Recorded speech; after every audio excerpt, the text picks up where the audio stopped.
Matagal nang pinag-uusapan sa loob ng subdivision ang bahay sa dulo ng kalye San Rafael. Malaki ito, mga 2 palapag, pero matagal nang walang nakatira. Dati raw, may pamilyang naninirahan doon, pero isang gabi, bigla na lang silang umalis at hindi na bumalik. Simula noon, naging tahimik at madilim ang bahay. Sabi ng matatanda, may mga ilaw daw na biglang bumubukas kahit walang kuryente, at may mga batang boses na naririnig sa loob kahit gabi na. Isang gabi ng Sabado, 4 na kabataan ng nagkayayaang silipin ng bahay. Sina Carlo, Ivan, Mika at Joel. Magkakapit bahay at mahilig sa mga trail. Gusto lang nilang patunayan na kwento ang lahat, na walang multo o kababalaghan sa loob. Alas 9 ng gabi, dala nila ang flashlight at cellphone para i-record ang exploration. Tahimik ang buong kalsada papunta sa bahay. Sa tuwing dadaan sila sa poste ng ilaw, pakiramdam nila ay lumalamig ang hangin. Pagdating nila sa harap ng bahay, nakasara pa rin ang gate pero kalawangin na. May mga tuyong dahon sa paligid at ang bintana ay may mga kortinang punit-punit. Binuksan ni Carlo ang gate ng dahan-dahan. Umalingaw-ngaw ang kalawang, parang tunog ng bakal na matagal nang hindi ginagalaw. Sa loob, puro alikabok at mga tuyong dahon. Nakabukas ang pinto ng bahay, bahagyang nakasabit lang sa isang bisagra. Pagpasok nila, naamoy nila ang may halong alikabok at lumang kahoy. Sa sahig, may mga lumang laruan, basag na frame ng litrato at mga gamit na iniwan. Binuksan ni Ivan ang flashlight at tinapat sa dingding. May mga bakas ng kamay, maliliit, parang pangbata. Tahimik ang paligid, pero may mga kaluskos mula sa itaas, parang may naglalakad sa second floor.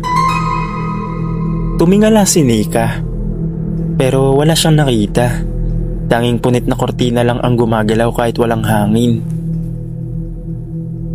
Habang nag-iikot sila, may napansin si Joel na pinto ang bahagyang nakabukas sa dulo ng hallway. Madilim sa loob at may malamig na hangin na lumalabas mula roon. Parang may bumulong, mahina, pero malinaw. Isang batang boses na nagsabing, "Huwag kayong pumasok." Napatigil silang 4, walang gumalaw, pero sabay-sabay nilang narinig ang tunog ng yabag mula sa second floor. Mabigat at mabagal, tumataas ang bawat takbang, parang may bumababa sa hagdan. Sinindihan nila ang lahat ng flashlight, pero walang nakita. Hangin lang ang dumaan, pero may kakaibang amoy, parang kandilang patay at lumang bulaklak. Bago pa sila makalabas, biglang bumagsak ang pinto sa likod nila. Malakas, parang sinarado ng kung sino.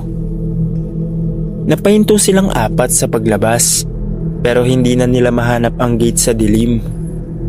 Ang bahay ay tila naging tahimik, pero mula sa loob, may narinig silang mahinang halakhak ng bata, kasabay ng tunog ng laruan na parang gumugulong sa sahig.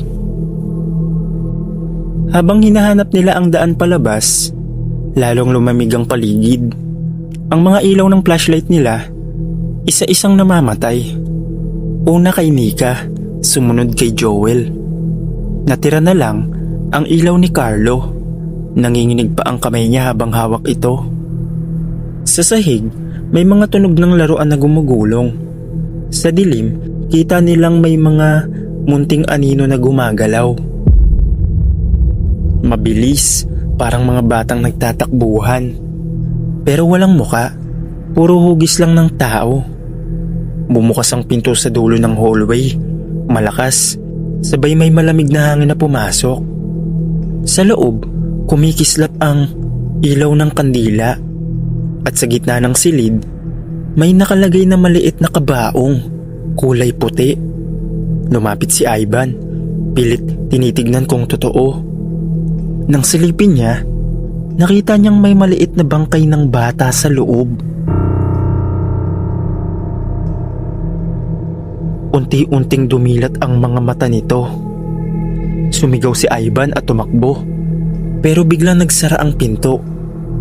Ang buong bahay ay nabalot ng halakhak ng mga bata. Si Carlo na paatras, hinila si Nika at pilit binuksan ng pinto. Pero sa bawat takbang, parang lumalapit ang mga boses. Mas malakas, mas marami. Sa kisame, may mga yabag na parang tumatakbo. Sa bintana, may kamay na lumalabas, marurumi at maputla. Nang tuluyan nilang mabuksan ng pinto, tumakbo silang 4 palabas. Habang tumatakbo sila palabas ng gate, lumingon si Joel. Nakita niyang nakasunod sa kanila ang mga batang anino. Naglalaro, tumatawa, pero habang papalayo sila, unti-unti itong naglalaho sa dilim.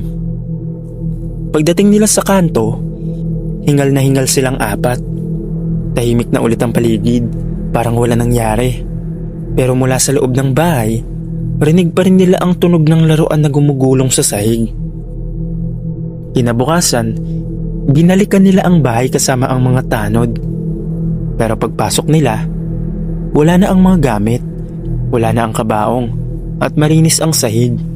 At sabi ng ilang matatandang residente, dati raw, may batang babae na namatay sa bahay na yon, matapos iwan ng mga magulang.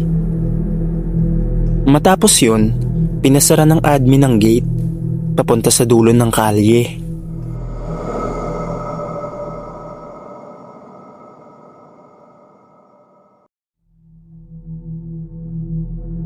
Si Leo ay isang ordinaryong residente sa isang tahimik na subdivision sa Laguna.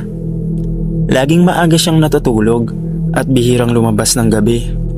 Pero isang gabi ng Sabado, mga bandang 11:00, napilitan siyang lumabas para magtapon ng basura. Tahimik ang paligid. Halos lahat ng bahay, patay na ang ilaw. Ang tanging maririnig lang ay huni ng mga kuliglig at may hinang hampas ng hangin. Bit-bit ang plastik ng basura. Naglakad siya papunta sa kanto kung saan nakalagay ang mga basurahan sa buong block. Maliwanag ang ilaw ng poste, pero may kakaibang pakiramdam siyang parang may nakamasid sa kanya. Lumingon siya, pero wala naman siyang nakita. Paglapit niya sa basurahan, may narinig siyang mahinang kaluskos mula sa kabilang kalsada.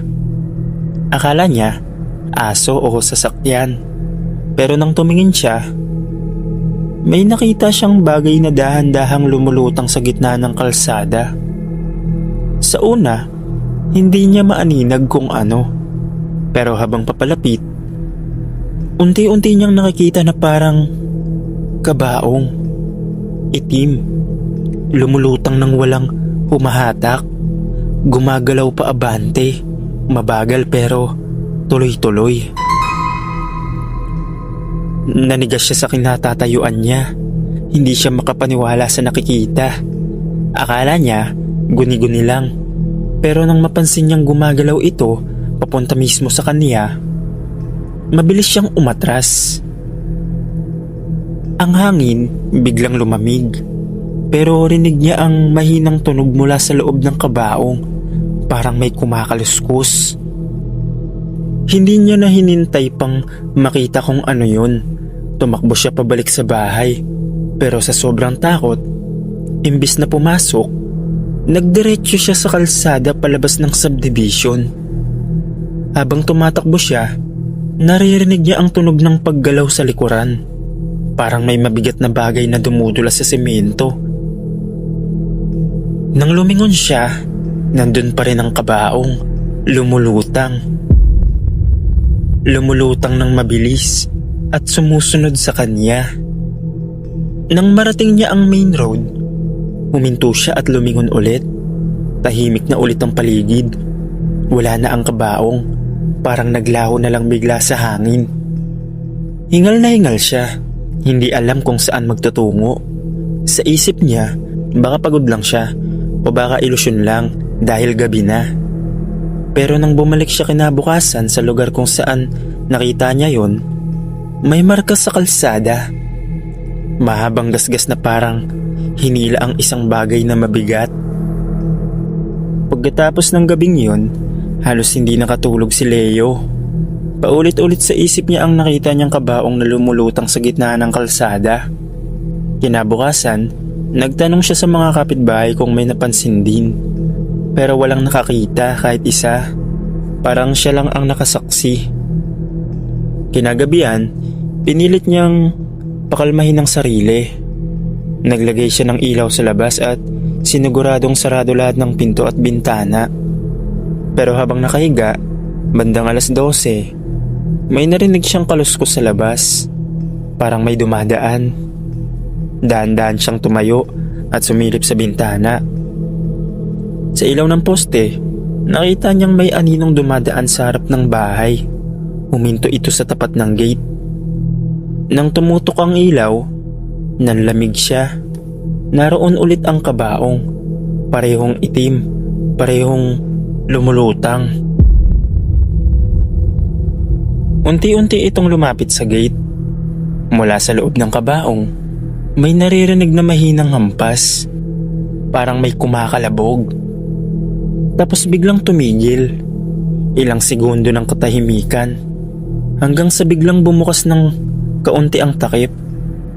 Mula sa loob, may dahan-dahang lumabas na kamay. Maputla, mahaba ang kuko, at nanginginig na parang buhay. Tumigil ang mundo ni Leo. Hindi siya makagalaw, hindi siya makasigaw. Ang kabaong, unti-unting lumapit sa mismong harapan ng bahay. Sa takot, tumakbo siya palabas ng likod ng bahay. Tumalon siya sa bakod at tumakbo palabas ng kalsada. Pero habang tumatakbo, narinig niya ulit yung tunog ng paggalaw sa likod.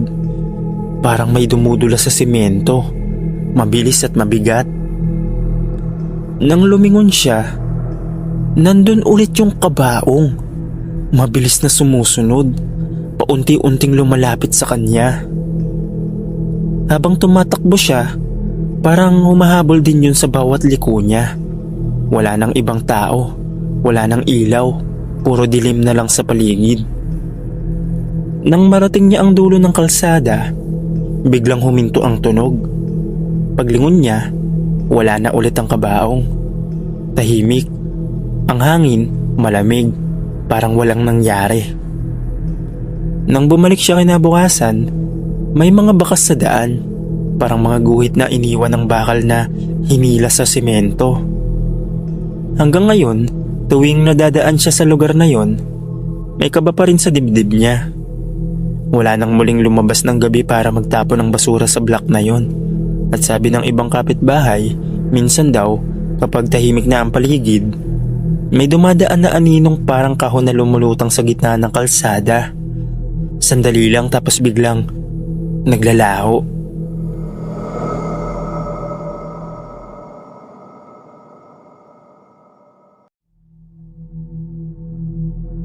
Magandang araw po. Ako si Marites, kasambay sa isang malaking bahay sa loob ng subdivision sa may Cavite. 3 taon na ako rito. Tahimik ang lugar.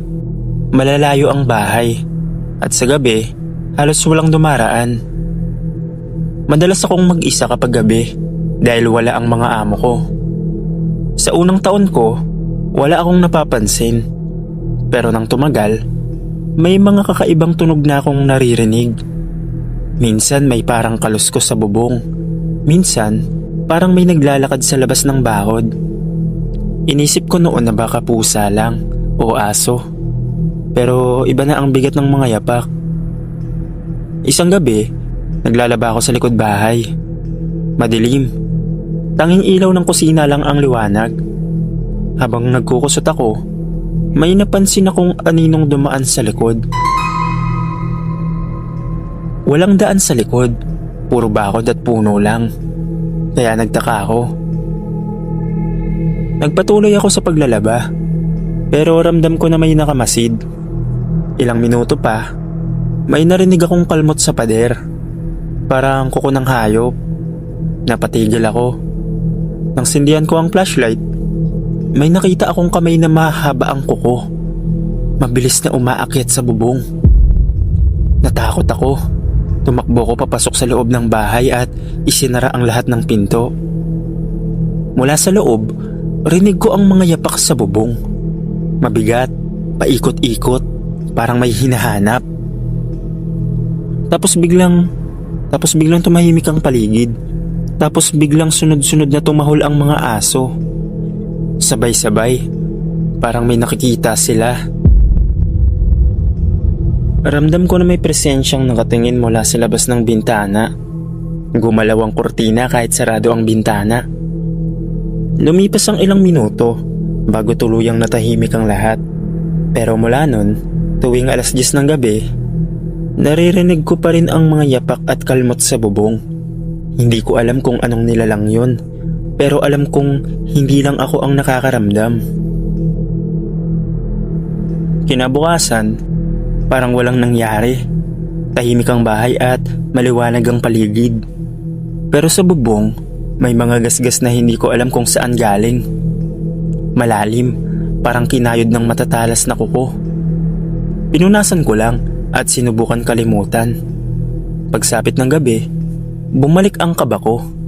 Wala ang mga amo ko. Ako lang ulit at si Lola. 11:00, biglang humangin ng malakas. Pumalo ang mga sanga sa bintana. Maya-maya, narinig ko na naman ang yapak sa bubong. Mas mabigat ngayon. Parang may bumabagsak sa bawat hakbang. Tahimik akong lumapit sa bintana para sumilip. Sa liwanag ng ilaw ng poste sa kanto, may nakita akong anino sa bubong ng kapitbahay. Nakayuko, mahaba ang buhok, at parang gumagapang papunta sa direksyon ng bahay namin. Dahan-dahan itong bumaba sa bakod. Mabilis na parang hayop. Tumakbo ako sa kusina at kinuha ang rosaryo ni Lola. Sa likod ng bahay, rinig ko na ang mga kalmot sa pinto. Paulit-ulit, mabagal, tapos biglang mabilis. Parang gustong pumasok. Ang mga aso sa paligid, nagwawala na at tumatahol. Lumabas ako ng konti para silipin. Sa ilaw ng flashlight, nakita kong may nakadungaw sa gilid ng pinto. Kulubot ang balat, malaki ang mata, at mahaba ang kuko. Nakayuko siya at mabagal na gumagalaw. May mga dugo sa bibig. Hindi ako nakasigaw. Napatakbo ko pabalik sa loob at nagkulong sa kwarto. Rinig ko pa rin ang mga kalmot sa pinto ng kusina. Parang sinisira na. Sa labas, may halakhak na mahina. Mababa at parang hindi galing sa tao. Pagkaraan ng ilang minuto, tumahimik ulit. Wala nang ingay, kahit aso. Umaga na nang lumabas ako. Sarado pa rin ang mga pinto. Pero sa sahig ng labas, may mga bakas ng paa. Malalaki, parang paa ng tao pero may matutulis na kuko. Mula nun, tuwing gabi, may naririnig pa rin akong yapak sa bubong at kalmot sa pader. Sabi ng mga guard sa gate, may mga pusang nawawala at ilang alagang manok ng kapitbahay na natatagpo ang wala ng lamang loob.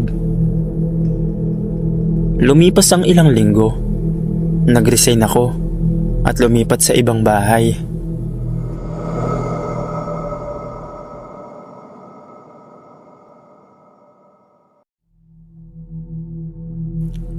Ako si Rene, security guard sa isang pribadong subdivision dito sa may Bulacan. 6 na taon na ako nagbabantay sa main gate at kung tutuusin, wala namang kakaibang nangyayari sa lugar. Maayos ang mga residente at bihira ang bisita pag 10 oras ng gabi. Pero may isang gabi na nagbago ang paniniwala ko sa mga kwento ng matatanda. Madalas ako naka-duty sa graveyard shift. 10:00 ng gabi hanggang 6:00 ng umaga. Karaniwan, ang mga dumadaan lang ay ilang late night deliveries o mga residente na galing trabaho. Pero noong gabing yon, bandang 12:30, kakaiba ang katahimikan. Walang dumaraan, walang ingay, pati hangin parang huminto. Habang nagrurubing ako sa harap ng gate, napansin kong may ilaw na papalapit mula sa labas. Akala ko tricycle o kotse, pero habang lumalapit, nakita kong may 2 kabayong puti at sa gitna nila ay may isang karo ng patay. May itim na kortina at may mga kandilang nakasindi sa magkabilang gilid. Napatigil ako kasi walang kasamang driver, pero gumagalaw ang mga kabayo. Dahan-dahang papasok sa gate. Binuksan ko ang ilaw ng poste para makita ng malinaw. Totoo, may kabaong sa loob ng karo, nakatakip ng puting tela. Baka may lamay, sabi ko sa sarili ko. Pero walang abiso mula sa admin at imposibleng may dadaan ng ganitong oras. Tumayo lang ako sa gilid. Pinanood ko ito habang papalapit. Tahimik lang. Walang tunog ng kabayo. Walang ingay ng gulong. Pero kitang-kita kong gumagalaw ito sa kalsada. Pagdating sa mismong harap ng gate, huminto ang karo. Ang mga kabayo nakatingin diretso sa akin. Hindi gumagalaw. Ang mga mata nila pulang-pula. Lumapit ako ng kaunti, dala ang flashlight. Pagsindi ko, biglang umihip ang malamig na hangin. Napundi ang ilaw ng poste at halos sabay din namatay ang flashlight ko. Sa dilim, rinig kong bumukas ng dahan-dahan ng takip ng kabaong.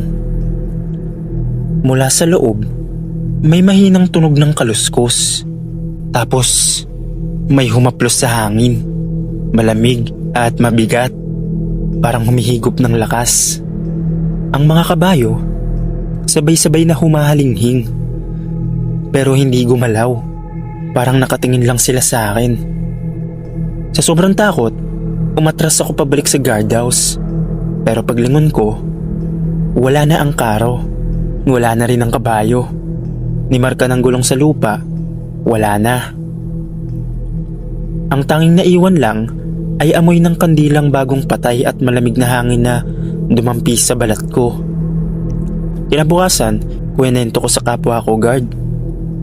Napansin niyang namumutla ako at nanginginig pa. Sabi niya, ilang taon na raw bago ako ma-assign doon, may naaksidente sa mismong gate na yon. Karo ng patay na bumangga. Grabe ang nangyari at namatay ang nagmamaneho. Mula noon, tuwing 12:00, hindi na ako lumalabas ng guardhouse.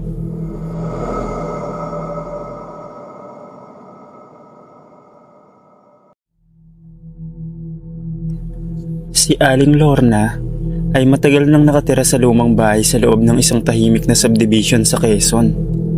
Matanda na siya, pero malakas pa. Tahimik lang ang buhay at mahilig mag-alaga ng mga halaman. Sa gilid ng bahay niya, may isang puno ng malunggay na halos kasing tanda na ng bahay.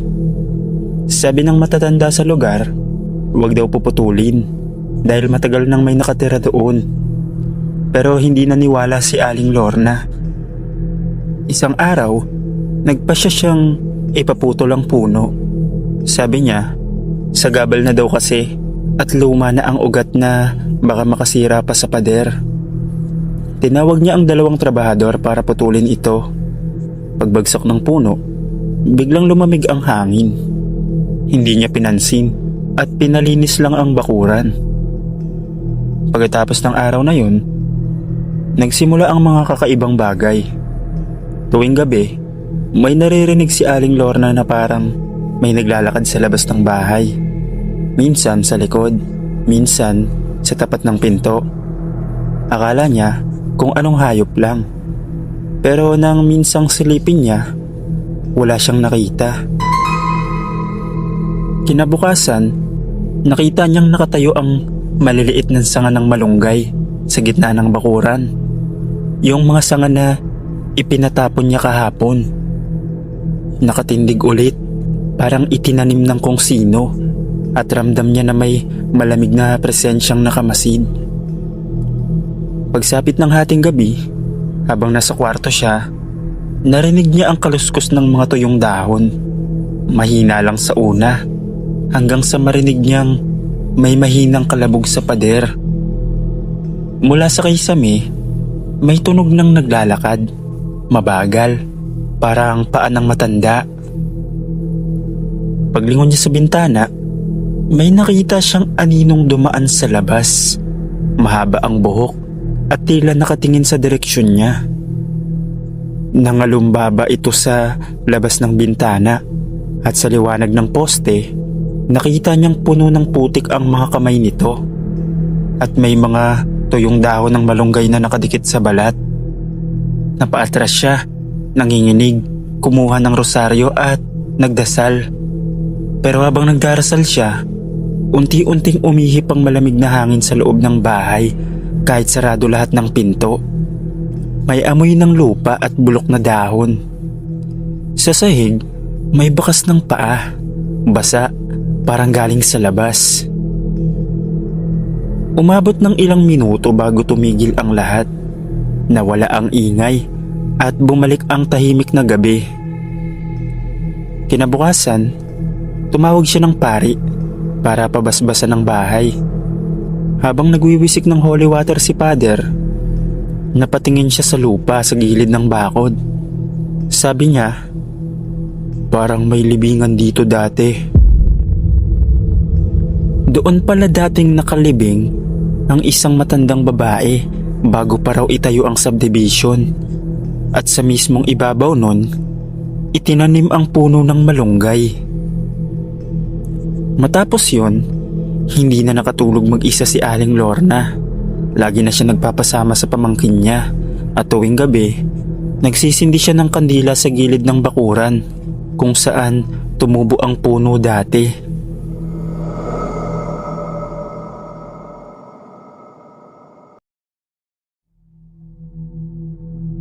Noong araw sa amin sa San Rafael, sikat ang mga albularyo. Yung tipong kahit may ospital na malapit, sa albularyo pa rin dinadala ang mga may sakit. Pero may isang albularyo noon na naging usap-usapan. Si Mang Resty. Hindi dahil sa galing niya, kundi dahil sa pagiging peking albularyo. Tawagin niyo na lang ako sa pangalang Lando. Bago pa man siya sumikat, isa lang siyang karpentero sa baryo. Palabiro, palaboy, at laging lasing. Madalas nga pinagtatawanan ng mga tao dahil pilit niyang ginagaya ang mga albularyong kilala noon. Gumagawa siya ng mga gamot mula sa dahon ng bayabas sa tubig. Tapos sasabihing may dasal daw, pero halata naman na wala siyang alam. Uy Resty, pagalingin mo nga tong sugat ko. Biro ng mga tambay sa tindahan minsan. Sagot naman niya, sige, pero baka ma-inlove ka sa akin pagkatapos ha. Sabay tawa. Walang naniniwala sa kanya. Kahit pamilya niya, hindi na siya siniseryoso. Hanggang isang araw, bigla siyang nawala ng 3 gabi. Akala ng lahat, naglayas lang siya o nalasing na naman. Pero pagbalik niya, iba na ang aura niya. Hindi na palatawa at laging nakaitim. Nagsimula yung pagbabago nang magpakita siya ng himala. Anak ng kapitbahay namin na may matinding lagnat. Sabi ng doktor, dengue raw. Dinala nila kay Mang Resty. Parang biro lang pero pagkatapos daw niyang dasalan at pahiran ng langis, kinabukasan, gumaling ang bata. Nagkalat agad sa buong barangay ang balita. Si Mang Resty nakapagpagaling ng may sakit. Milagro. Pero ako mismo, hindi ako naniwala. Kasi kilala ko si Mang Resty. Hindi siya seryoso sa buhay, lalo na sa mga dasal. Pero nang sumunod na linggo, sunod-sunod na ang lumapit sa kanya. Mga mga may lagnat, may bali, may sugat, pati mga may halong kababalaghan. Lahat daw ay gumagaling. Pero habang dumarami ang gumagaling, dumarami rin ang mga kakaibang nangyayari. Tuwing gabi, may mga nakakarinig ng mababang boses sa loob ng bahay ni Mang Resty. Parang may kausap siya. Minsan daw, may nakita pa ang isang bata na malaking itim na anino sa labas ng bahay niya, nakatayo sa tabi ng punong sampalok. Ako mismo, nadaanan ko ang bahay niya, mga bandang 10:00 ng gabi. Nakabukas ang bintana at nakita ko siya, nakaupo sa sahig. May mga kandila sa paligid at nasa harap niya ang isang bagay na parang maliit na statwa. Hindi santo, kundi mukhang halimaw. Kinabukasan, tinanong ko siya, "Resty, ano bang ginagawa mo gabi-gabi? Nag-aalay ka ba?" Tumingin lang siya sa akin at ngumiti. "May kapalit lahat ng milagro, Lando. Pero minsan, sulit," sabi niya. Pagkatapos nun, mas lalo siyang sumikat. Ang mga dating nambabastos, ngayon, takot na. Lahat gustong magpagamot sa kanya. Yung dating tinatawanan, ngayon, tinitingala. Pero may nagsimula na ring magkwento tuwing matapos siyang mapagaling. May naririnig daw silang kaluskos sa bubong ng bahay nila tuwing gabi. At minsan, isang halakhak ng bata kahit wala namang bata. Isang araw, isang matandang babae ang lumapit sa kanya para magpagamot. Pagkatapos ng ritual, narinig daw ng mga tao sa labas ang matinding sigaw ni Mang Resty. Parang may humila sa kanya pababa. Paglabas niya, pawis na pawis siya, nanginginig, at sinabing, "Bayad na." Hindi pa man namin alam kung ano ang ibig niyang sabihin, pero doon nagsimula ang sunod-sunod na kababalaghan sa buong barangay. Pagkatapos ng araw na gumamot si Mang Resty sa matandang babae, parang nag-iba ang hangin sa buong barangay. Tahimik ang gabi, kahit mga aso, hindi tumatahol. Parang sobrang bigat ng paligid talaga. Ilang gabi siyang hindi lumabas ng bahay. Wala ring nakakarinig ng ingay galing sa kanya. Ni yung mga dasal o tawanan niya dati, wala na. Pero gabi-gabi, may kakaibang ilaw na nagmumula sa bintana niya. Parang pulang apoy na umiikot. Noong 3 gabi, dumating ang pinakamatindi. Bandang 11:00 ng gabi, umulan ng malakas. May kuryente pa pero biglang nag-brownout sa buong baryo. Ako naman, pauwi na nun galing pasada nang mapansin kong bukas ang bahay ni Mang Resty. Ang liwanag galing sa loob ay hindi ilaw ng kandila, kundi parang apoy na gumagalaw mag-isa. Narinig ko rin ang boses niya, pabulong na parang nagmamakaawa. "Hindi pa ngayon." Lumapit ako ng dahan-dahan sa bintana at doon ko siya nakita. Nakaupo sa gitna ng bilog na kandila, nakapikit at may hawak na maliit na bote ng dugo. Sa harap niya, yung malademonyong estatwa na nakita ko dati. Pero ngayon, parang gumagalaw. Tumaas ang buhok ko nang marinig kong nagsalita yung statwa. Hindi sa boses ni Resty kundi parang boses ng demonyo. "Tapos na ang usapan, Resty. Kailangan na kitang singilin. Magbayad ka na." Napasigaw si Resty, sabay itinapon yung bote ng dugo. Tumalsik lang yun at bumalik sa kanya. Diretso sa mukha niya. Biglang nagdilim ang paligid at narinig ko ang malakas na hangin na parang humihigop ng lahat ng nasa loob ng bahay. Tumakbo ako palayo, pero paglingon ko, nakita kong nagliliyab na ang loob ng bahay. Hindi dahil sa apoy kundi parang nagliliwanag sa loob. Kulay pula, kumikintab at may mga aninong gumagalaw sa dingding. Mga aninong may sungay, nakayuko sa gitna na parang may hinihila.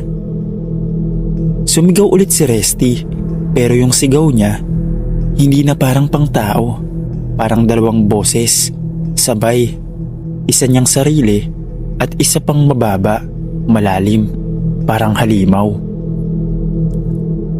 Pagkalipas ng ilang segundo, pumutok ang loob ng bahay, sabay namatay lahat ng ilaw sa paligid. Pagdating ng mga kapitbahay, wala nang apoy, pero wasak-wasak na ang loob ng bahay. Ang natira lang ay abo, at sa gitna, nakaupo si Resty, nakanganga, tuyo ang katawan, parang sinipsip ang dugo. Nakatitig siya sa estatwa at nakaukit sa sahig ang mga salitang, "Lahat ng milagro, may kapalit." Kinabukasan, dinala ang katawan niya sa munisipyo. Pero ayon sa mga taga-imbalsamo, kakaiba raw. Parang hindi laman loob ng tao ang nasa loob, kundi parang abo na lang. Ang mas nakakatakot, nang linisin ng mga tanod ang bahay kinagabihan, nakita nila ang estatwa. Akala nila, ordinaryo lang.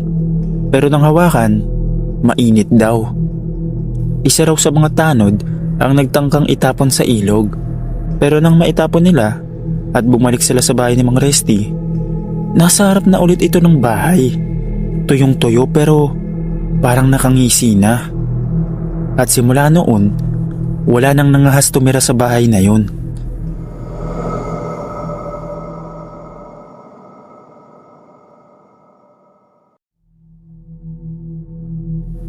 Ako nga pala si Ren. At 7 taon na kaming kasal ni Charlene. Pero hanggang ngayon, wala pa rin kaming anak. Hindi ko na mabilang kung ilang doktor, reseta at dasal ang dinaanan namin. Lahat ng paraan, sinubukan na namin. Pero parang wala talagang sagot. Nakikita ko araw-araw kung gaanong nasasaktan si Charlene.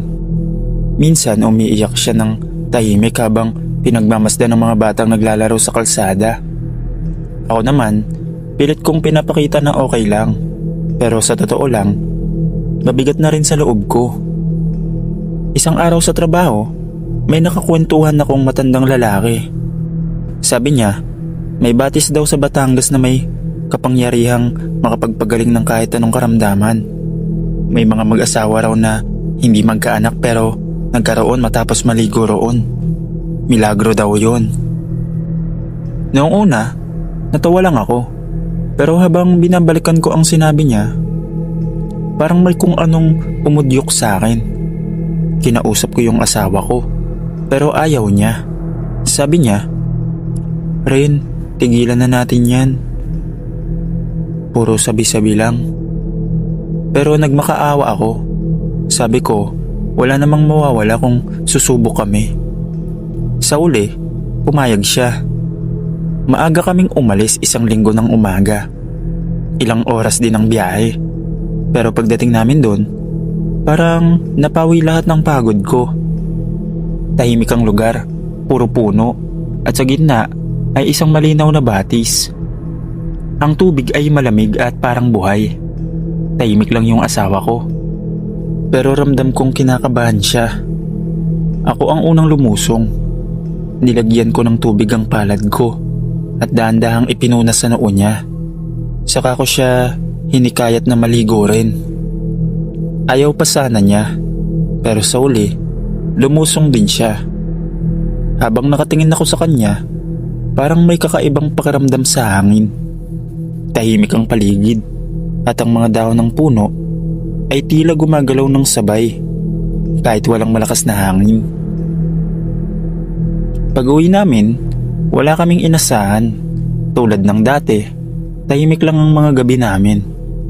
Pero pagkalipas ng ilang linggo, nagulat ako nang lumapit si Charlene, umiiyak at nagsabing, "Ren, buntis ako." Sabi niya. Hindi agad ako nakapagsalita. Parang huminto ang oras. Sa loob ng maraming taon, ngayon lang namin naramdaman ulit ang ganitong saya.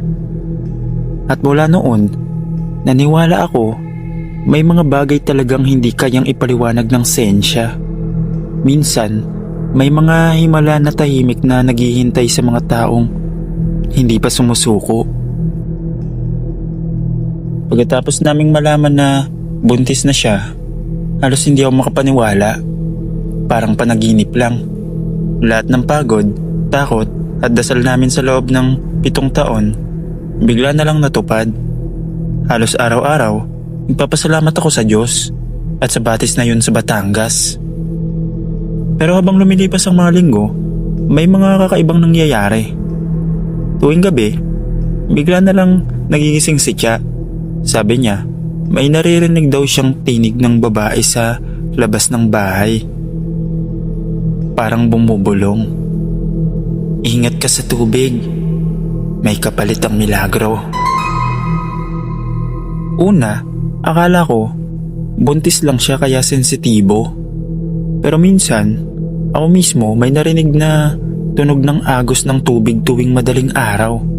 Kahit wala namang gripo o ulan. Isang gabi, bandang 2:00, nagising ako sa lamig. Paglingon ko, wala sa tabi ko si Tia. Agad ako napatayo at nakita kong nakabukas ang pinto. Lumabas ako at doon ko siya nakita. Nakatayo sa gitna ng bakuran, nakatingala sa langit habang pumapatak ang ulan. Tia, tawag ko. Pero parang wala siyang naririnig. Lumapit ako. At doon ko lang napansin na basa siya. Pero hindi dahil sa ulan. Basang-basa siya ng malamig na tubig, parang galing sa ilog. Ren, sabi niya ng dahan-dahan. Napanaginipan ko yung batis. May babae doon, nakatayo sa gitna. Sabi niya, alagaan mo siya. Huwag mong papabayaan ang anak mo. Kasi hindi lahat ng milagro binibigay sa lahat. Kinabahan ako, pero tinago ko yung takot kasi ayokong ma-stress si Tia. Lumipas ang mga buwan at naging maayos naman ang pagbubuntis niya. Wala nang kakaibang nangyari matapos ang gabing yon. Nang manganak siya, malusog ang bata. Lahat kami masaya. Laking pagpapasalamat ko at natupad lahat ng dasal namin. Pero isang linggo matapos yung manganak, dinalaw ko ulit mag-isa ang bati sa Batangas, dala ng pasasalamat. Gusto ko mag-alay ng kandila kahit simpleng paraan lang na ang pagtanaw ng utang na loob. Pagdating ko ron, halos pareho pa rin ang itsura ng lugar. Tahimik, malamig at malinaw pa rin ang tubig. Pero nang tumingin ako sa tubig, napahinto ako. Sa gitna ng batis, may nakita akong babae. Mahaba ang buhok, nakaputi, nakatayo lang at nakatingin diretso sa akin. Hindi siya gumagalaw, pero ramdam kong nakatingin talaga siya. Medyo kinabahan ako, napaatras, pero nang kumurap ako, bigla siyang nawala. Ang naiwan lang sa tubig ay bahagyang pag-alon at tunog ng mahinang tinig na parang humaplos sa hangin. Alagaan niyo yung anak na ipinagkaloob sa inyo. Pag-uwi ko, hindi ko na sinabi kay Tia. Pero hanggang ngayon, Sir Dave, masaya kami kasama ang anak namin. At wala nang kakaibang nangyari. Masaya na din ang pamilya namin ngayon. Kaya sobrang laki ng pagpapasalamat ko sa batis na yon. Hanggang dito na lang po. More power sa PNT Stories. Salamat.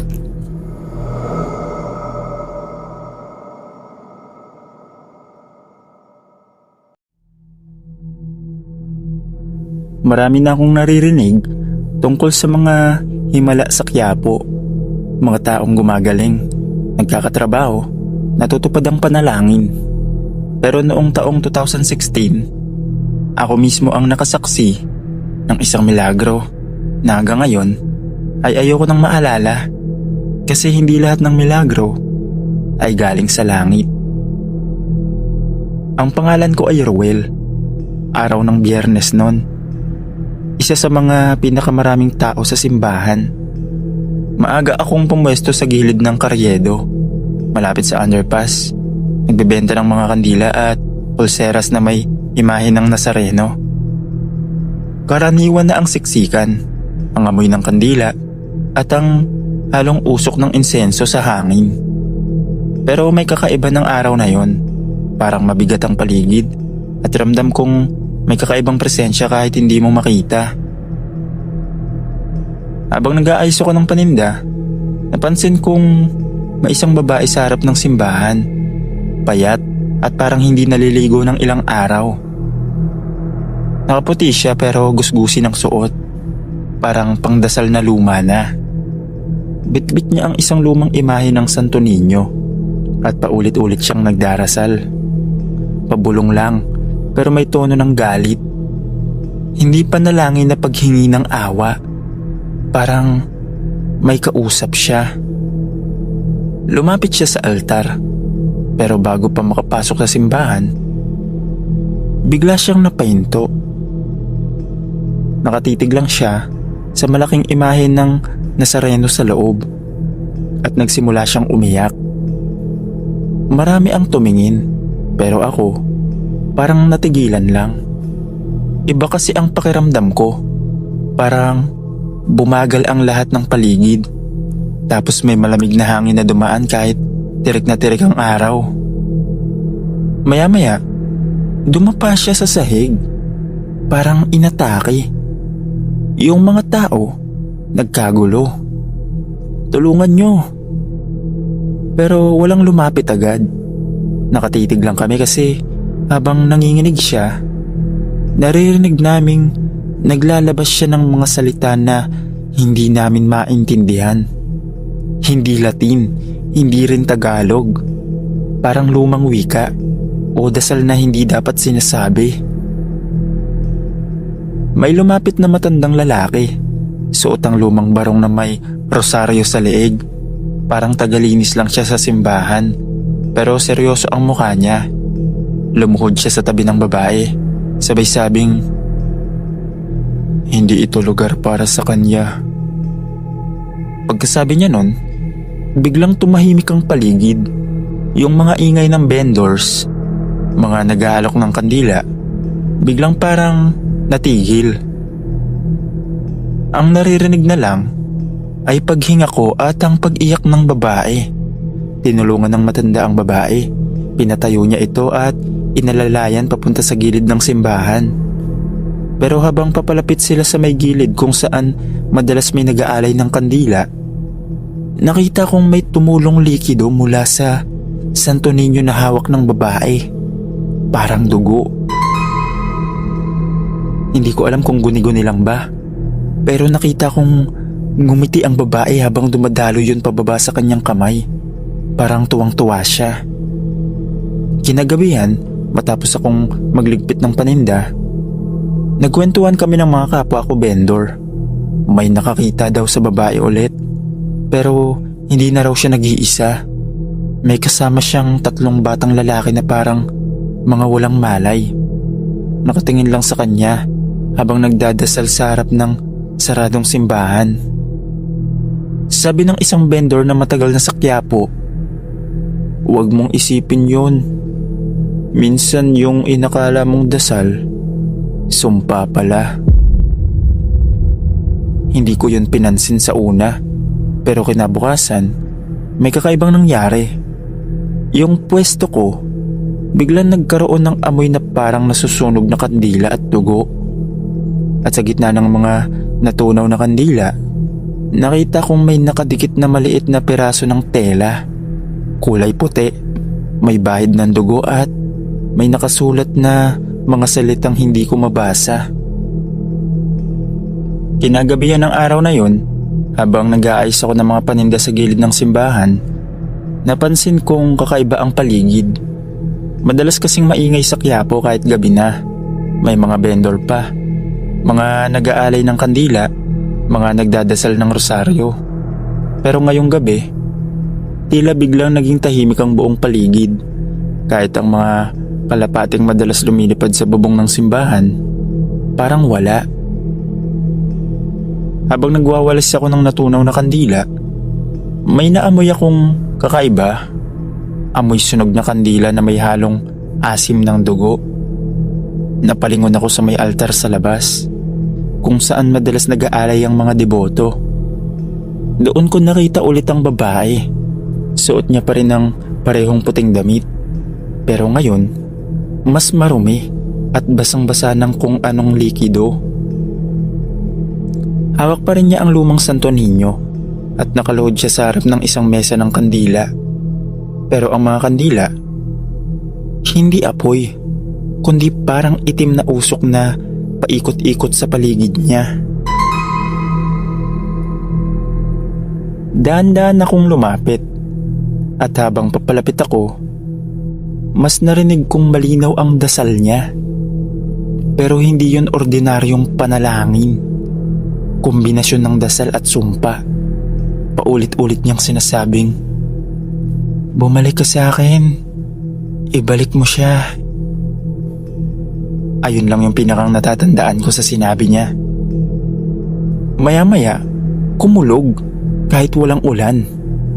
Lahat ng ilaw sa paligid ng simbahan, mula sa mga poste hanggang sa loob ng simbahan, sabay-sabay na kumurap at namatay. "Ruel, umuwi ka na," sabi ng isang kapwa ko vendor mula sa kanto.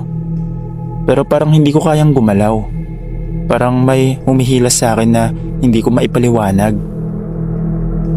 Pagtingin ko muli sa babae, napansin ko ang mga kandilang nasa harap niya ay unti-unting bumabaliktad.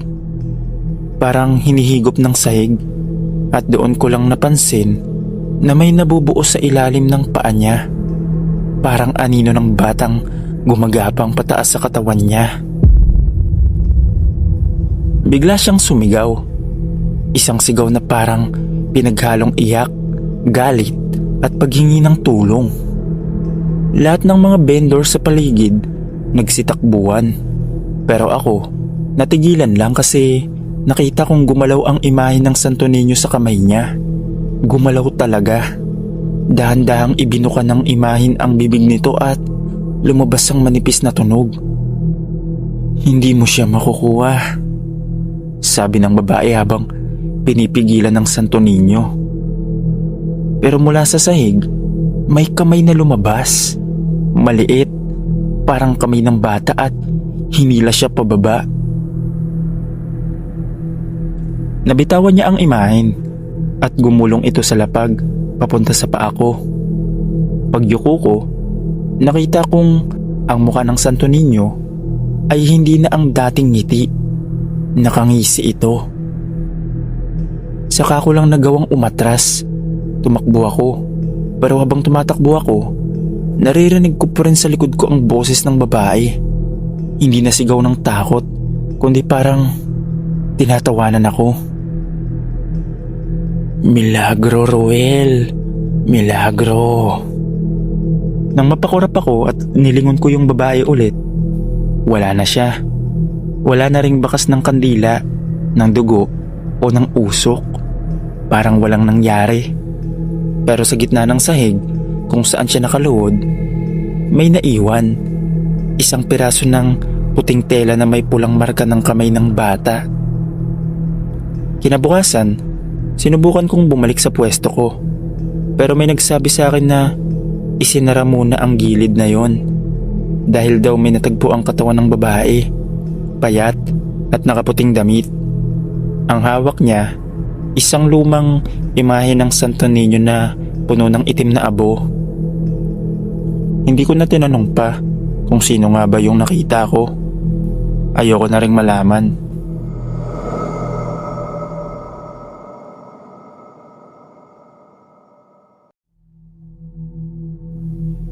Ako nga po pala si Sheila.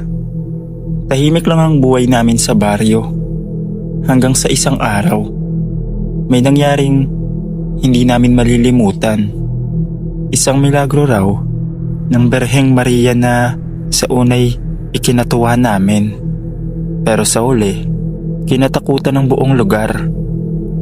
Noong una, simpleng imahe lang siya. Nakalagay sa maliit na altar sa bahay ni Aling Nena. Matandang debotong araw-araw nagro-rosaryo.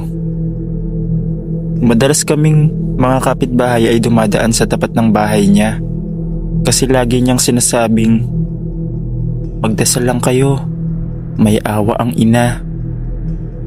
Isang gabi, habang nagdadasal siya, napansin niyang parang umiiyak ang imahe ng Birheng Maria. Maliit lang daw sa simula, patak ng tubig sa pisngi. Akala niya hamog lang. Pero nang ilawan niya, malinaw na luha. Kinabukasan, kumalat ang balita. Dumagsa ang mga tao, mga deboto, mga usesero at pati mga taga-media. Lahat gustong makita ang milagro. Nagdasal sila. May ilan pang nagsabing gumaling sa sakit matapos hawakan ng imahen. Ako mismo pumunta rin. At sa unang tingin, totoo nga, may luhang bumababa sa pisngi ng imahe. Malamig at parang may bango ng bulaklak. Nakaramdam ako ng biglang kakaibang kapayapaan.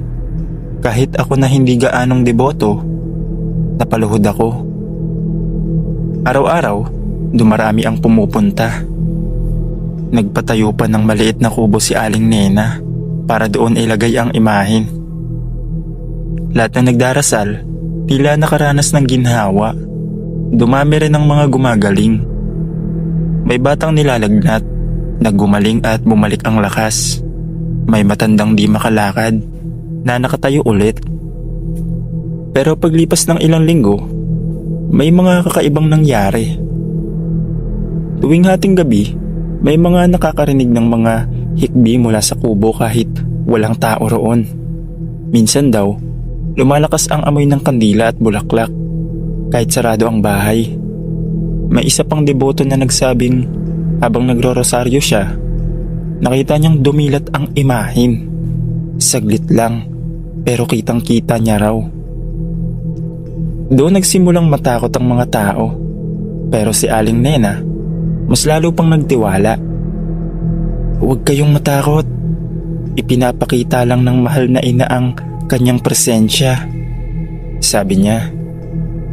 Hanggang sa isang gabi, habang may nagsisimba sa tapat ng kubo, biglang lumakas ang hangin. Nawala ng kuryente sa buong baryo. Tanging mga kandila lang ang nagbibigay ng liwanag. Narinig naming sabay-sabay ang malakas na pag-iyak ng babae. Hindi mula sa tao, galing sa loob ng kubo. Parang sigaw na puno ng sakit at galit. Ang mga tao nagsitakbuhan, pero si Aling Nena tumakbo papasok. Pagkalipas ng ilang minuto, namatay ang ilaw ng kandila. Pumutok ang ilaw ng kandila at nagliwanag ang paligid ng kakaibang asul na liwanag. Pagpasok ng mga kapitbahay, nakita nila si Aling Nena nakaluhod sa harap ng imahen. Hawak-hawak ang rosaryo pero wala nang malay. Ang imahe, tuyong-tuyo, wala nang luha.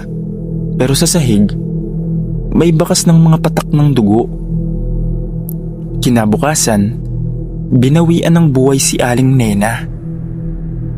Ayon sa pare, sabi ng doktor, natural daw, atake sa puso. Pero ayon sa mga nakasaksi, iba raw ang mukha niya bago ilibing. Parang payapa, pero may bahagyang ngiti at sa pisngi niya, may bakas ng tuyong luha. Mula noon, isinara na ang kubo. Ang imahe ay dinala sa simbahan, pero kahit anong gawin ng pari, hindi na naalis ang pulang bakas sa ilalim ng mata ng Birhen. May mga dumadalaw pa rin hanggang ngayon. Tahimik lang, nagro-rosaryo. Sabi ng iba, kapag gabi at tahimik, minsan daw, maririnig mo pa ring bumubulong ang boses ng babae sa loob ng simbahan.